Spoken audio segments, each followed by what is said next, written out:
આગળ થોડી દૂર જઈએ તો ત્યાં એક સરોવર છે, એટલે મોર ઉડતો જાય છે ને એક પીછું નીચે નાખતો જાય છે, અને રામજી એમના પાછળ પાછળ મોર પગ જોઈને સરોવર સુધી પહોંચી જાય છે. ત્યાં પહોંચીને માતા સીતાને પાણી પણ પીવડાવી દે છે.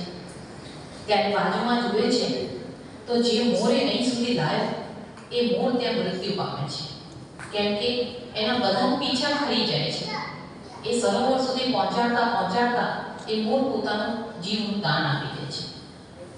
ત્યારે ભગવાન એમને વચન આપે છે કે આ જન્મમાં તે મારા ઉપર એક ઋણ ચડાવ્યો છે, આવતા જન્મમાં હું કૃષ્ણ અવતાર લઈશ ત્યારે તારા જ નામનો મુકુટ મારા માથે હશે.